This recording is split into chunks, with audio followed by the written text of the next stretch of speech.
Sir ఈసారి మీ game plan ఏంటి sir? ఈ గేమ్ ప్లాన్ ఏముండదు, క్రికెట్ ఆడడమే. గేమ్ ప్లాన్ ఏం లేదు కానీ బట్ ఒక మంచి కాజ్ గురించి ఆడుతుంది, చాలా సంతోషంగా ఉంది. ఎందుకంటే ఇప్పుడు కూడా ఒక మంచి కాజ్గా ఆడతాం టీసీ అనేది.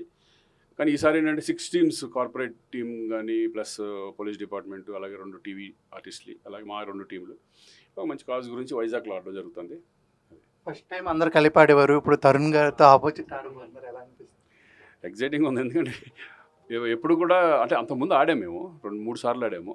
బట్ ఈసారి చాలా గ్యాప్ తర్వాత మళ్ళీ ఇద్దరు టీమ్స్ ఆడడం అనేది చాలా సంతోషంగా ఉంది. ఇంతకుముందు అయితే సార్ అంటే మనం చూసుకున్నట్టయితే ఫస్ట్ ఎవరై ఏంటి అనేది తెలీదు, ఆల్రెడీ ఇప్పుడు ఆడారు కాబట్టి ఎవరేంటనేది తెలుసు.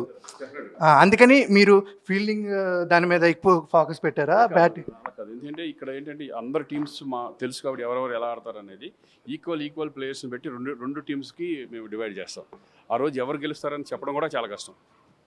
అది అలాగే ఈ క్రికెట్ పక్కన పెడితే మీరు హీరోగా 2-3 సినిమాలు కూడా అనౌన్స్ అవుతున్నాయి, అది ఎప్పుడు సార్ ఉండబోతుంది ట్రైలర్? ఇప్పుడు నేను ఏడుకొండలవాడ వెంకటరమణ అని చెప్పేసి గంగుల కమలాకర్ ప్రొడ్యూసర్గా ఒకటి ఫినిష్ అయిపోయింది ఆల్రెడీ.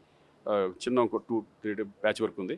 అలాగే దీని తర్వాత ఇంకొక 2 ఫిలిమ్స్ సైన్ చేశాను, అది త్వరలో స్టార్ట్ అవుతాయి. ఇంకా పేరు పెట్టలేదు అట్లా. ఓకే.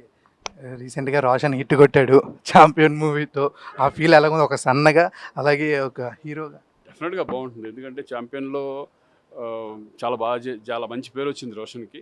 అలాగే మంచి సినిమా, స్వప్న వాళ్ళ ద్వారా ఒక మంచి సినిమా రావడం అనేది చాలా సంతోషంగా ఉంది, హ్యాపీ. ఓకే సార్, క్రికెట్లోనే 6లు కాదు సినిమాలో కూడా 6 కొట్టాలని కోరుకున్నా. Thank you very much. Thank you.